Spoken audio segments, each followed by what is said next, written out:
Alright, it's mini time, baby. As a newer YouTuber, I have the illustrious privilege of not getting any handhelds before they're released. So I just received my Retroid Pocket Mini in the mail a few days ago. In this video, we're gonna do kind of a mini review, sharing some of my first impressions and some light gameplay testing. I've spent the last 48 hours with this device. I usually like to spend a lot more time with these handhelds to figure out how they fit into my daily life and what kind of gaming I prefer to do on them. But I think that first impressions are really important when it comes to something as personal as a handheld console. And I have quite a few thoughts about the Retroid Pocket Mini. We're gonna talk about how the device looks, feels, plays, and sounds. Then I'll spend about a week with it and make the full review. Is the Retroid Pocket Mini the ultimate 4x3 retro handheld, or an ultimate waste of money? Let's check it out.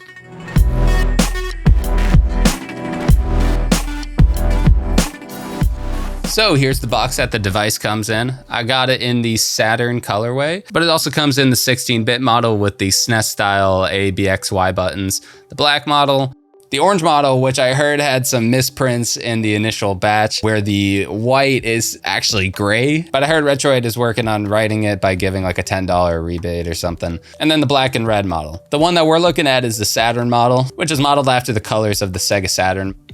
And when you open the box, you have the console inside of one of these sleeves. Then we have a manual and a USB A to C cable. So minimal goodies in the box. The Retroid Pocket Mini is definitely small, but it's not micro. Mini might even be kind of stretching it. Like, it feels PSP sized, and I wouldn't necessarily call a PSP mini. It rests in the hands well, but playing games is slightly more crampy. I found myself holding the device differently depending on what kind of game I'm playing. It has a prominent edge where the glass meets the outer shell of the device, so you'll kind of feel that on the base of your thumbs, depending on how you're holding it. There's nice ergonomic grips on the back. I wish that they were a little more prominent, but it's an improvement over a slimmer chocolate bar style device like the Retroid Pocket 4. The all-glass front feels very premium and upscale to touch. It's nice and seamless across the front, so the screen almost meshes in with the body. This all-glass surface with the OLED is reminiscent of the PS Vita 1000 model. The 3.7-inch display is a bit small with these large bezels. I wish it was a little larger so the bezels were less apparent. Especially on this white model, the screen really just sticks out there. But the OLED panel itself is gorgeous. It's 1280 by 960, so imagine 720p with more resolution at the top and bottom. The analog triggers have a good amount of resistance, enough to be precise. I feel like the Retroid Pocket 4 triggers feel slightly too light, and the Anbernic RG556 triggers have far too much resistance. This is right in the middle, and they have that same swoopy shape that the Retroid Pocket 4 has. These triggers are completely smooth. They're not textured like the Retroid Pocket 4. The bumpers have a squish and then a click. They don't feel bad, but they don't feel great. These are also smooth, not textured like the Retroid Pocket 4, so there's really not much texture to these bumpers and triggers. I don't like these face buttons very much. They sit really high on the device, and they're cylinder shaped with prominent edges, so mashing between buttons is unpleasant after a while. The face buttons sit about 20% higher than the Retroid Pocket 4 buttons. You feel a lot of friction on your thumb when you're switching between buttons, and it almost feels like your thumb is hitting a wall sometimes when you're switching buttons. They're very stiff and it takes a little bit of force to press down. They also don't go down all the way, so you don't get that relief at the bottom like you do with the Retroid Pocket 4 or maybe 8-bit Do controllers. They still kind of poke out even at the lowest point, and that combined with the stiffness of these buttons really doesn't feel great to the touch. They're also pretty loud. So button mashing is not quiet on this device. This is a D-pad centric device, so the left analog stick is below the D-pad, and the D-pad on the Retroid Pocket Mini is really solid. It's very tactile, responsive, and quiet. It's a micro switch D-pad, so you feel that click when you press a direction. It's like a plastic version of the PS Vita D-pad, which is one of my favorite D-pads of all time. It feels like a refined Retroid Pocket 4 D-pad. It rocks slightly less before pressing it in, so it feels more responsive. The analog sticks have a lot of range of motion. The sticks have that little divot at the top like the Retroid Pocket 4 and Odin 2 Mini, and the stick placement is inline, like all the other Retroid devices. I usually prefer offset analog stick placement where the left stick is above the D-pad, like the Odin 2 Mini and RG556. And they have an RGB ring around them, which causes some friction when you're sprinting in intense games. The system buttons have this strange 4-corner layout with start and select at the top corners and home and back on the bottom corners. The only other retro handheld I've seen this on is the Retroid Pocket 5, so it seems like a design decision instead of a space constraint. I'm used to home and back on the bottom left and start and select on the bottom right, so I found myself accidentally hitting a home instead of back a few times. There's 2 front-firing speakers on the bottom corners. After playing some games, I've noticed these speakers get very loud at max volume and very quiet at minimum volume. However, they're not very high fidelity speakers. They're very mid-heavy, and they kind of sound like they have fake bass, so games don't really sound very cinematic on them.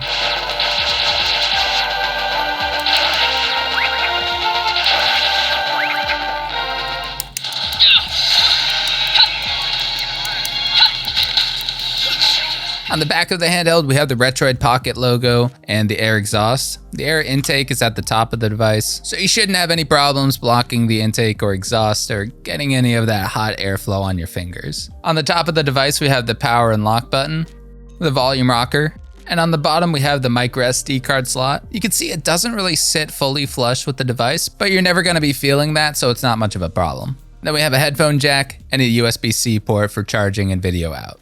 Next, I want to do some size comparisons with the Retroid Pocket Mini and some devices that you might be more familiar with. The device that I found matches it the closest in terms of size and general feel is probably the PSP. It's pretty much identical in terms of width. It seems like the PSP is a little thicker, but I also did a pretty janky shell swap on it, so I wouldn't take this for a 1-to-1. A 3DS is a little bit smaller in terms of width. You kind of get about the same when it's closed. Obviously, when it's open, it's significantly thinner.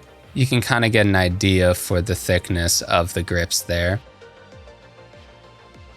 Here we have a PS Vita 2000 model, so it's the slimmer model. The screen looks so much bigger, and again, it's because it's a 16:9 screen. Even in terms of height, I think there's slightly more there, but honestly, it's not that much bigger in terms of width. The Mini is a lot bigger in terms of thickness. It's about like 1.5 times thicker, and then these grips just add a lot more to it. Here's the RG35XX SP when it's closed and when it's open. And the screens are actually very similar sizes. The Anbernic has a 3.5-inch screen, while the Retroid Pocket Mini has a 3.7-inch screen. Let's take a look at the thickness here. And just for the hell of it, here's a Game Boy Color and the Retroid Pocket Mini. And because I had it on my desk, here's an Xbox controller. Now let's talk about the specs of this handheld. The Retroid Pocket Mini has a Snapdragon 865 processor in it, which has 1 core at 2.8 GHz, 3 at 2.4, and 4 efficiency cores at 1.8 GHz. The GPU is an Adreno 650, which means we can actually use turnip drivers now, which should theoretically give us some more emulation performance compared to previous Retroid devices. It has 6 gigs of LPDDR4 RAM at 2133 megahertz, which is pretty solid. I wish it had 8 gigs of RAM like the Retroid Pocket 5. 6 gigs should get us pretty solid performance in most applications, and hopefully the 6 gigs isn't a bottleneck when it comes to Switch emulation, because I know that with devices that have less RAM, it could be a bit of a bottleneck. The screen is a 3.7-inch AMOLED panel that has a 4:3 aspect ratio, so this is going to be great for like Wii, Gamecube, older retro consoles that had games that were designed for this aspect ratio. That should look really nice. The resolution is 1280 by 960, and it looks really crisp on these smaller screens, so you're essentially getting 720p HD, but taller in the 4:3 aspect ratio. It has a 4,000 milliamp hour battery. That should get us at least 3 hours of high-end gaming, but obviously we're gonna do some testing for the full review. And these analog sticks are Hall sensors, so, you know, I know that's a little bit of a buzzword lately, But that just means that you're not going to get that joystick drift that comes with cheaper Switch analog sticks. That's not much of a problem these days, but it's worth mentioning, you know. And for networking, it has Wi-Fi 6 in it. So for game streaming, performance should be great. But remember, this is a 4:3 aspect ratio. So if you're streaming 16:9 content, it's going to be widescreen and you're going to have those black bars on the top and bottom, which on a 3.7-inch display is going to look a lot smaller. Like, just imagine watching a movie on this little thing. That's what games are going to look like, unless they can scale up to 4:3. And it has Bluetooth 5.1. So if you want to use Bluetooth headphones, it shouldn't be the worst experience. So now that we've checked out the device itself, let's get into some light game testing and get a feel for how it controls and feels in game.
A vessel associated with dangerous occurrences is approaching.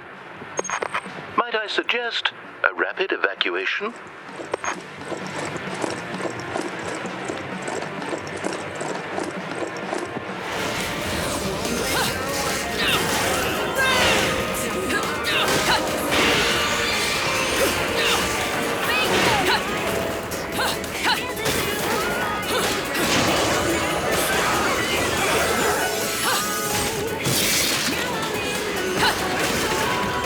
All right, so I want to recap some of my thoughts from game testing. One thing that I really don't like off the bat with this device is these face buttons. They're so stiff and they sit so high up. Like, look at how high they sit. It's something that you notice immediately. And it's one of those things that as you're gaming, the small things make a big difference. Over time, fatigue starts to set in with button mashing and switching buttons. You really feel the inside of the buttons when you're mashing between different ones. For single button games like Pokemon, where you're not really like pressing buttons a lot, it won't be that bad. And honestly, with a screen like this, I can see a lot of those games really looking good and feeling good on this. The analog sticks have a great range of motion, but I did notice that if you're pressing in on the sticks using L3 or R3 and moving the stick forward very intensely, like maybe you're sprinting in a game like Call of Duty Mobile, then you're really gonna feel the friction between the joystick and the edge. And if you don't have an analog stick cap, then you might feel that sort of divot start to really like ride into your thumb. Something to keep in mind if you're into twin stick shooters or FPS games. So here are some of my thoughts on the device so far. The Retroid Pocket Mini feels like a very premium toy. I'm torn because the glass front, ergonomic grip, and great analog sticks make it feel like a premium device. But the stiff, plasticky buttons, textureless profile, and inline sticks make it feel like a toy. The screen is amazing. It's very crisp and colorful, but it's not great for widescreen content. 16:9 content on this handheld, like Switch, PSP, and Vita games, are so small. This is a 3.7-inch screen diagonally at a 4:3 aspect ratio. So widescreen content has a lot of empty space at the top and bottom, leaving you with about a 2.8-inch widescreen experience. It just makes me look forward to the Retroid Pocket 5 that much more. The Retroid Pocket Mini is small, but sometimes it can feel a little weird putting it in my pocket because the back grips make the device very thick and bumpy. So I have a carrying case that I usually keep it in. And at the moment, I don't know if I'd reach for the Retroid Pocket Mini over the Odin 2 Mini, but I think that's the best thing I can say about it. The Odin 2 Mini is my daily driver. I literally play it every day and take it with me everywhere I go. It's the only handheld that has a permanent place in my backpack. But with the Retroid Pocket Mini, every time I hold it, I immediately think about loading up some Gamecube or N64 games. It feels like it's tailor-made for retro gaming. Just like the RG35XX SP feels like it's made for Game Boy Advance games, the Retroid Pocket Mini feels like it's made for N64, GameCube, and PS2 games. The tiny 4x3 screen is something 10-year-old me would have killed to have. The handheld almost feels nostalgic in that way. Overall, the Retroid Pocket Mini is a premium device with very specific advantages and disadvantages. In some ways, it's the best $200 retro handheld on the market right now. The performance is a big step above the Retroid Pocket 4 Pro and RG556 due to its more modern Snapdragon 865 processor. But the $200 price tag is hard to justify, with the Retroid Pocket 5 being just $20 more. But if you need a small, powerful handheld to play retro 4x3 content, this might be a great option. I can't say if it's going to be my daily driver because of that 4x3 screen, but it's a perfect size for a small bedside device that's easy to grab and hop into games. So those are my initial impressions on the Retroid Pocket Mini. This is a great device so far. I'm looking forward to testing it a little more, so I'm gonna spend a little more time with this console and make the full review. Subscribe below if you wanna see that. Thanks for sticking around, and I'll see you in the next one. Later. If you wanna watch another video, I tested 10 Switch games on the Retroid Pocket 4 Pro and RG556. You can check that out here.